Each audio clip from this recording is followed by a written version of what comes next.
This is a clip from Beyond Classified. You can access the entire episode now at rockfin.com/FKN+. Now, your earliest experiences with learning all of this was through the various programs that you were put through? Yeah, it's the foundation. It's kind of where you start. Another reason why I kind of question some speakers when they say they've been through things is because there's a certain amount of initiation and development that you have to do in order to, do these different things. I think the best analogy towards magic is martial arts, because it kind of it shows you a very similar system. It shows you what self-discipline is required in order to learn it, right? Like, it requires a great deal of self-discipline to learn a martial art, the ability to push yourself through problems, whether that's pain or whether that's just something you're stuck on, you can't get past, right?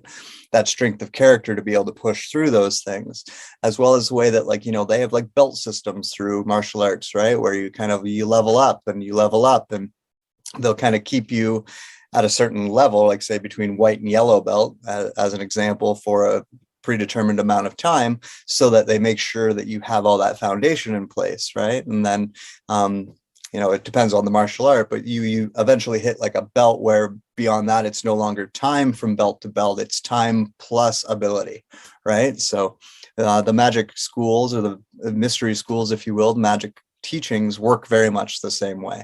And much like martial arts, other people, you have kind of specialties, or things that you're good at or things that you're not so good at. So they would also kind of pick you out based on those talents, if you will, and then put you into a program or a class that would more enhance your particular talents through skill. Now, I've had other guests that practice different various forms of magic that have said that there's really no good or bad magic. It is a tool, and it depends on how you use it. Would you say the same thing, or is there any kind of magic that's just focused on pure negativity? Well, I mean, I'm sure that there are systems that have been focused on pure negativity, of course, but even that, I agree that, what separates white from black magic is intention and usage, right? Like, you can be a very good-natured person and still use magic for vengeance, right? Which would be a form of black magic.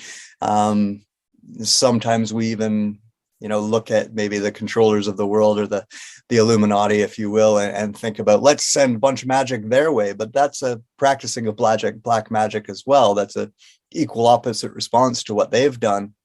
It's my stepdad wasn't the most intelligent man, but he always said two wrongs don't make a right, right? So and that's part of it too. And so yeah, there's a lot of different systems of magic out there, right? And it's very similar to religion. It's because not everyone likes the same flavor of ice cream to start at its very root.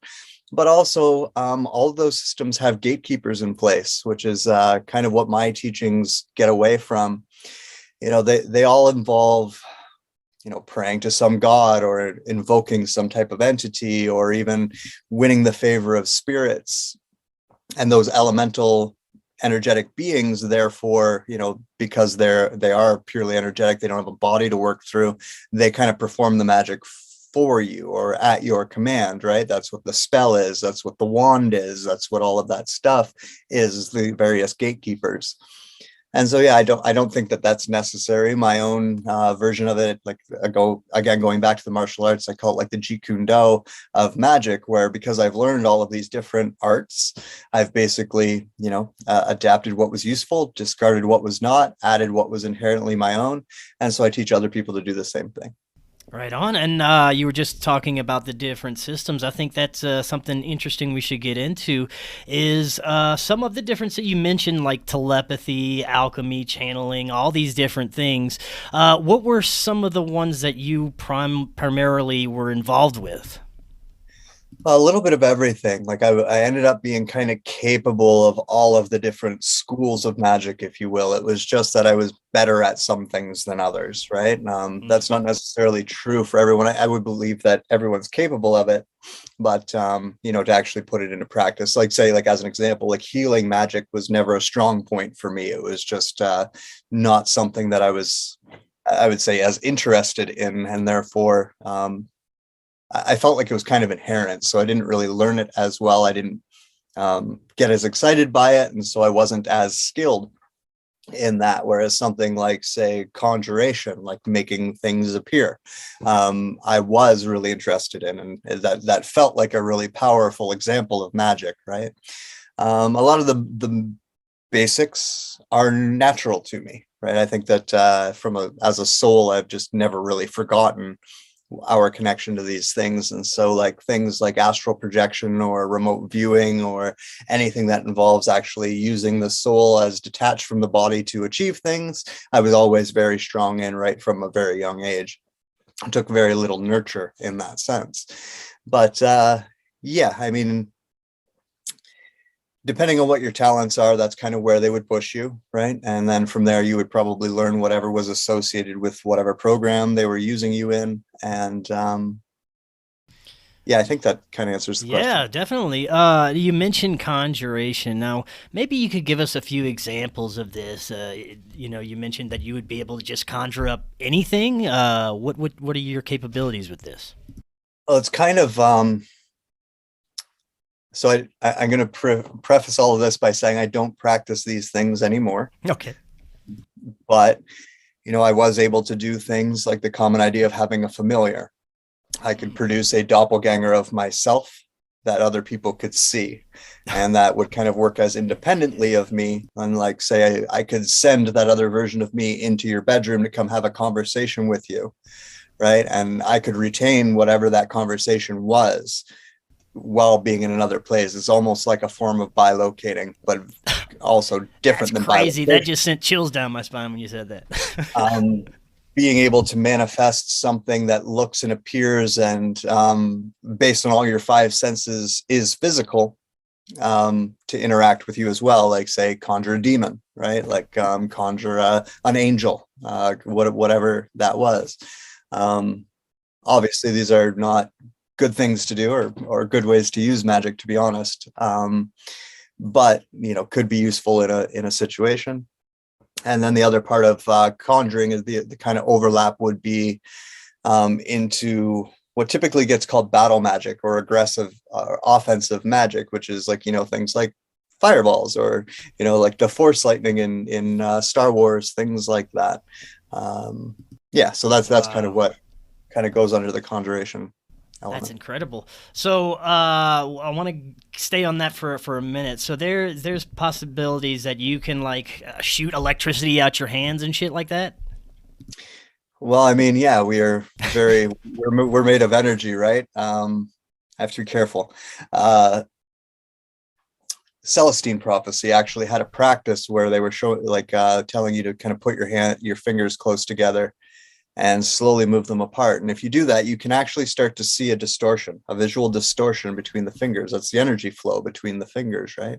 Obviously, we use this. If you go to any science center, you're going to see elaborate demonstrations that are based on the fact that we're putting out that electricity.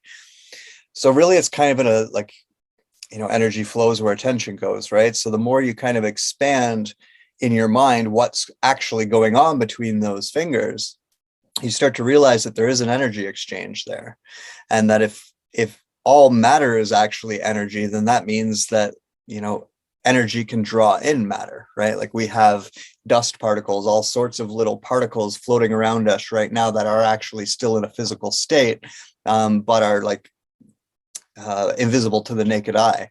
But if you were to imagine an energy source almost like a magnet that could draw all of that in, and then structure that into something that your imagination has shaped, then you can actually create something with it.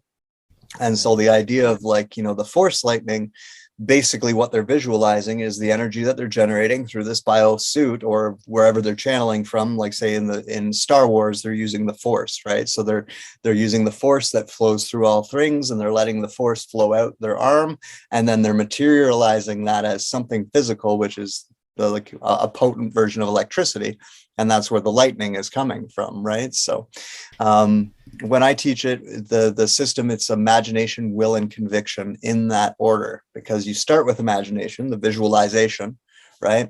Will is the energy and where the energy comes from, and how you kind of what they would say, magic would say, command the energy, but the idea is just to move the energy or get it to move with your will. and then the conviction is the acting out of it, or the actual materialization of it into the physical universe.